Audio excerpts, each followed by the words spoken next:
Well, obviously I own more than one of these, but probably a lot fewer than most people. Here are some things that as a minimalist, I only own one of. A medium-sized pot, one large frying pan, a small frying pan, one strainer or colander, a plastic cutting board, just one spatula or pancake flipper, one chef's knife, one set of measuring spoons, and one set of measuring cups. For dishes, each person in our house has one glass, one cereal bowl, and one dinner plate. I have one coffee tumbler and one reusable water bottle. Moving to the bathroom and towels, each person in our family has one full-size bath towel, each bathroom has one hand towel, and each person has one washcloth. For shower stuff, I have one type of shampoo that I use, one conditioner, and one body wash. I have one hairspray, one heat protectant spray, one volumizing spray, and one root cover-up spray. I also only have one comb and one brush. For makeup, I have one foundation, one bronzer, one eyeshadow palette. It's really versatile and I really like it. One large makeup brush, one mascara, one eyeliner,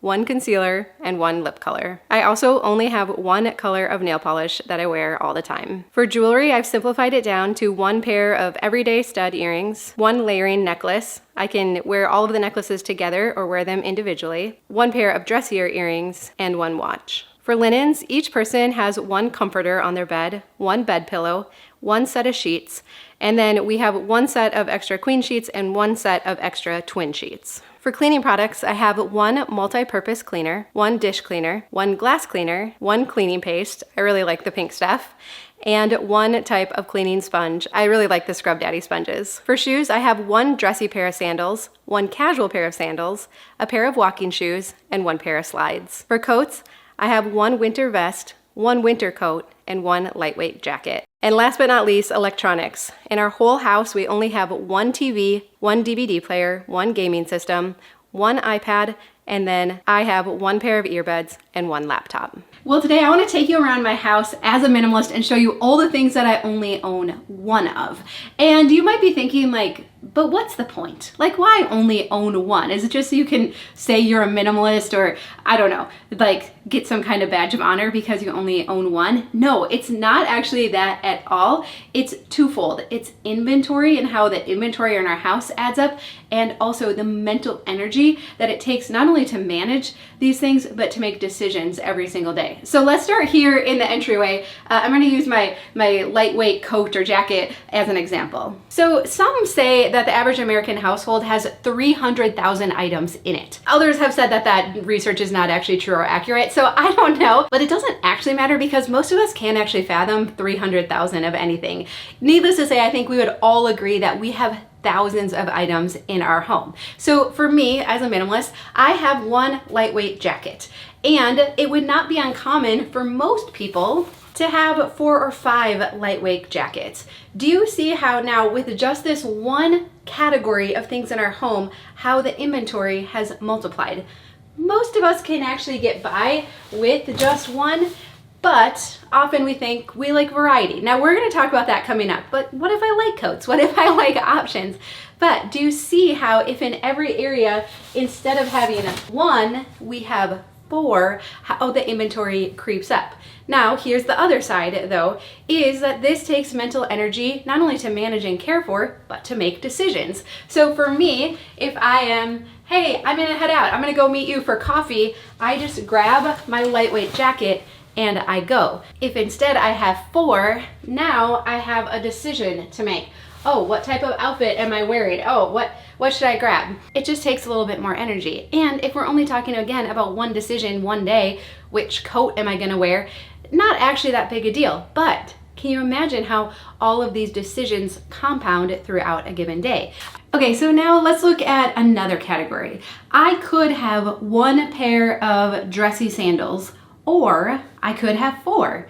Do you see again how the inventory creeps up? And I know what you might be thinking, but Dawn, what if I really like shoes? Well, I think it's okay to have extras in some categories of things, but not everything. My mom loves decorating for Christmas, and so she has, even with us just decluttering and paring things down, she has 12 totes of Christmas stuff, and that's okay. She enjoys managing that kind of inventory. but she can't have 12 of everything, and she has significantly reduced the inventory in other areas of their home. So maybe shoes are your thing and you want to make some extra room for shoes, but where else are you going to cut back? Because again, do you see how quickly this starts to add up? So I know what you might be thinking now. This makes perfect sense, Dawn. I am tracking with you.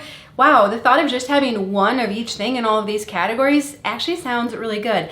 But why? Why am I constantly wanting to bring more stuff in and buy stuff and accept free things? Why is that? I'm glad you asked, because there's 3 main reasons. And those reasons are 1, hardwiring in our brains, 2, marketing, and 3, our history or our upbringing. So let's talk about number 1. It is hardwired in our brain to hoard. So, long ago when there would be times of plenty, our brain said, hey, you should stock up on that extra food or whatever it is that you need for survival. So stock up on it now so that you are prepared for the lean times. And so it is hardwired in our brain that when we see something that is beneficial to us, especially if it's related to survival, like food or clothing, that our brain says, hey, you should take extra of that right now because we don't know what's coming down the road. But the truth is, for most of us, we are able to have enough food regularly and the other things that we need, and so we don't have to hoard these things. In fact, you've probably had the opposite experience of when you have stocked up on things or taken extra and they go bad in storage, they expire before we use them, the kids grow out of them before they wear them, or we completely forget that we have them. And so these attempts to stock up rarely are productive or effective because it is simply too much inventory to manage and we don't do a good job of it. Now, once you get your house highly simplified and decluttered, you might decide, hey, I want to have some extra food and water storage. That's great. We have that in our house now too, and I can very easily manage it because I can see it. It's one of the only areas in our home where we have extra inventory, and so it's not hard for me to manage. But if I had extra inventory in every area, as you can imagine, stuff would be going bad and being forgotten about all of the time. All right, number 2 is marketing. Blah. What is, I don't know. There's a statistic like we see 8 gazillion ads every single day, right? Everywhere we turn, someone is trying to sell us something. My background is in marketing. I really love like advertising, coming up with clever ad campaigns to get you to buy things, right? And so now I've decided to use those skills to sell minimalism and not stuff, but we understand everywhere we turn, someone is trying to sell us something. And before you get too hard on yourself when you buy something and then it becomes clutter and it didn't live up to the promises, remember this, from a marketing perspective, their job is to pinpoint a problem and tell you how their product is going to solve the problem. And they're very good at it. The tactics they use are so sophisticated. I mean, some of these companies use MRI technology to see what parts of your brain are lighting up. How, we gotta go further in this area, right? Like manipulate them more in this area. Oh, this need, like this is really hitting home with women. Like, go after that more. They're very sophisticated and good at what they do. So if you have accidentally purchased things only to later feel regret and guilt and say, why do I always do this? Understand, you are up against a giant here, right? They are spending so much money to get you to buy these things. So it happens, we learn from our mistakes and we make better decisions moving forward. In fact, in our membership group recently, a gal was saying, she's like, I've gotten my house mostly decluttered, but she had some new makeup she had gotten that was hanging her up. And she said, why is it the newer things I buy, even though they're not working and I don't like it, that is way harder for me to declutter? And I think it's because it's often easier to declutter old mistakes, the things we purchased in the past before we knew better. But now if we make a mistake, once we've gotten down this path and we're just being such better consumers and more wise about what we bring into our home, it feels especially bad. And so I've experienced that too. Old purchasing mistakes are much easier to declutter than new ones. But even if that newer item, if it's not serving you, if it's not benefiting you, if it's not adding value to your life, it's just clutter. So you have permission to let it go. All right, and then lastly, of course, is our upbringing. This runs deep. I mean, we can't help it. And so I've said before, we grew up on a farm here in Minnesota, a pretty modest upbringing. My parents were the coolest ever. All of our needs were met. We just didn't have a lot of extra, or we had to be very creative to get it. And so my sister and brother and I talk about this all the time because my mom will apologize to us. And we're like, no, Mom, you don't understand. Like, that made us who we are today. It forced us to be creative, and it showed us that we don't need everything. Again, we think we want all of this variety and all of these things handy to solve these imaginary problems that the marketers told us we had. But we actually learned that there's so much joy and contentment in just managing and having the things we need and coming up with creative solutions when we didn't have the perfect item for the job.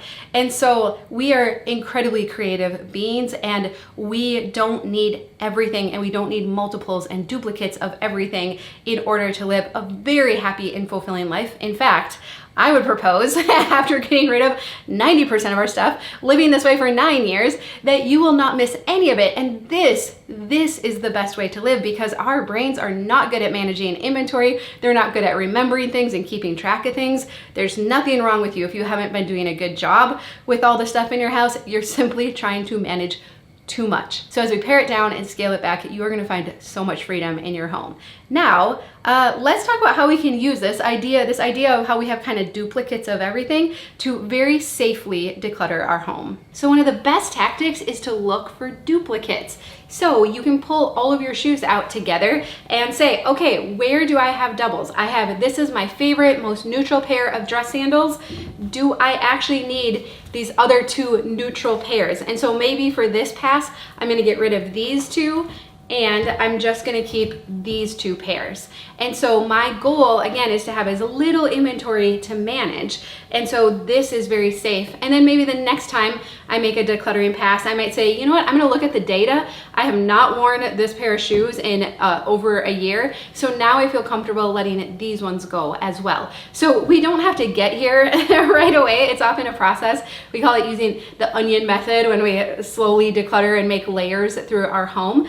And again, shoes might not be the best example, because I know some of you are like, I love shoes, but you probably don't love pots and pans or spatulas or Tupperware containers. So again, let's look at the duplicates, and that is one of the safest, most effective ways to declutter your house. And lastly, remember, we don't arrive here overnight. And if you don't have a lot of confidence in your decision making and your decluttering right now, you can always use a time will tell bin. And that's where you just take an empty box or bin and you put stuff in it. So maybe you put your pairs of shoes or extra clothing in there, set it aside for 2 to 3 months, and just see if you miss it. This can be a great way to increase your decluttering muscles or increase your confidence in yourself. You also might want to bring some community around you. And so we have an awesome mentorship community, and in there we work together. We do live body doubling, which means working alongside each other. We share our wins, we share our hangups. You can post in the group and say, hey, I know I should get rid of these shoes, but I don't know why they're hanging me up, and then people will give you permission to let them go. It's a great way to multiply your time, declutter faster, and get your home to the point that you want it to be so much quicker, so that you can start enjoying the benefits very quickly. All right, well, if you want to spend more time together, I would love to help you further to get your home decluttered. And so I'm going to put a link here to our playlist of long format decluttering videos. They're really helpful to put on in the background as you work, and then I will be alongside of you, reminding you why it's okay to let this stuff go, why you're never gonna miss it, and how much peace and freedom you are gonna feel in your home when you get it decluttered. It is the best feeling ever. You are worthy of that, and your family is too. I love you. I hope you have a really good day, and I'll see you again soon.